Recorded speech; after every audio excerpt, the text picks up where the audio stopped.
Hey, ladies and gents, we did a review a little while ago over Dungeonrunner, and I think it's about a good time to do a playthrough today on Gaming It Alone.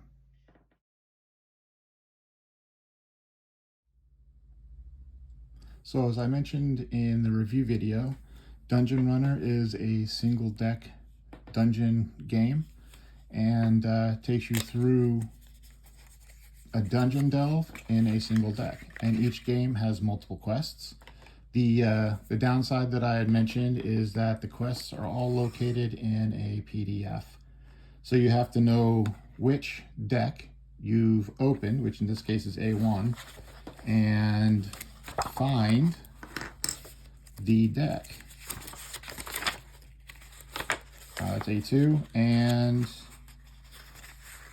I3, A1, Call of Calphia.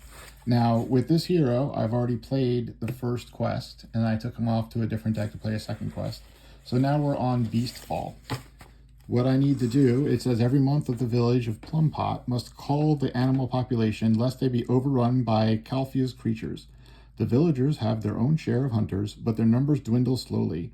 However, one stalwart defender seems tireless from the effort. Seek him out. So we have to remove Calphia and Scolopendra from the quest. So since I've played this before, it's not as easy to find them. When you first open them up, everything's in alphabetical order. But that is not the case here. So we will search Scolopendra.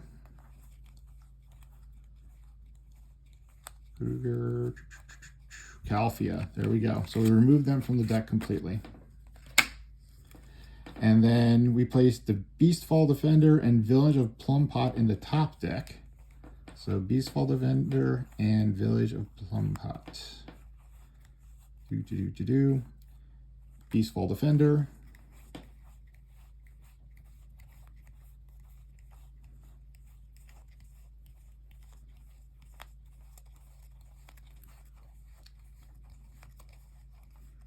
Village of Plumpot. So those will go into the top deck. And then we will place the Way Out in the bottom deck. So we will find the Way Out.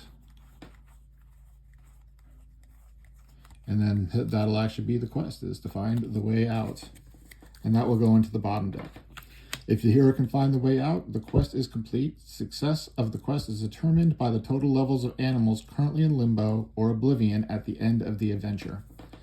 So we have top deck cards and we have bottom deck cards. Move the hero off to the side.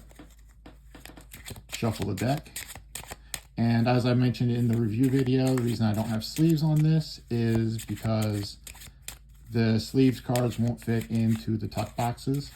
What I'm considering is putting these cards in a deck container, not a individual deck container, but a deck bag, and moving the tuck boxes to a different column. So I still have the tuck boxes if for some reason I want to get rid of these games, and can put them in there, and and then separate these games into smaller groupings that I can then put sleeves on. So 15 cards, 3, 4, 5, 6, 7, 8, 9, 10, 11, 12, 13, 14, 15. Make the bottom deck. This goes on the bottom deck. And then the rest of the cards make up the top deck. Now what we're going to do is do a shuffle. And I know it's a dirty shuffle, but hey, this is just a playthrough. It's not competition. And since this is a solo-only game, it's never going to be competition. So there we go. A nice little dirty shuffle. And the same here with the bottom deck.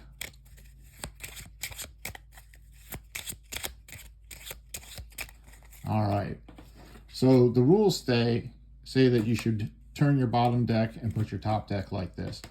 I don't see the point because you have to go through your top deck before you get to the bottom deck. So I just combine them into a single deck. Save some space. Put the draw deck right about here. I have my hero card. So my hero, who is the Wayland Ranger, he's an elf fighter. with a thwack of 6, armor class of 5, and 5 hit points. Now, what I like to do is I like to break into my dice goblin cup here of mini and micro dice and start using these as counters. So I know that he has 5 hit points. Put this off to the side so I can lay things under him. And we'll move the deck off and over here. So, the way you play this game is you flip this card and you encounter it. So this is a Dire Wolverine. I'm going to need 2 10-sided dice to resolve this. Now, his armor class is 4. My thwack is 6. So almost no matter what, I'll hit him, but he could roll a 10 and just completely block me. Now, the darker die for this one is going to be the bad guy, the encounter, and the turquoise die here is going to be the hero. So I roll out these dice. The hero gets a 3 added to the thwack, which is 9. But, as I mentioned before, the Dire Wolverine got 14. Got a 10 plus a 4, 14. So he successfully blocked my attack. Now he attacks me. He's got a thwack of 4, and I've got an armor class of 5. So he just has to roll 1 better than me in order to hit me. Now I've got a 5, so I've got 10. He took a 4, so he's got 8, which means I successfully blocked him. Now notice he only has 1 hit point, so it just takes one hit. But after the first turn of combat, he has haste, so he's actually attacking me again. And I got 15. He has a 7, so he missed me again. Now it's my turn to attack. I have a 14 on my thwack. He has a 6 on his armor class, so he has been beaten. He goes up into my discard pile, which they call Limbo.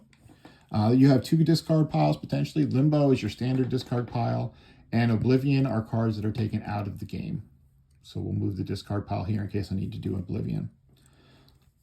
So then you lift the next card. This is the Swamp Spawn. So I still have my 5 hit points, which is great. There's no text here, so this is just going to be a straight battle, although he has 7 armor class, so it may be tougher than I want it to be. All right, same as before, he got 9, so he has 16. I only got a 3, so I have a 9. He successfully avoided me. Next roll, I add a 4 to my armor class, so that's 9, but he adds a 10 to his thwack, that's 13, so he hits me for 1. And so I roll down my die, but this isn't a spin down, so I have to figure that out. Here we go. Now it's my turn to attack again. I rolled a 9, which added to my thwack is 15. He rolled a 4, which added to his armor class is 11. So I hit him, and I have defeated him.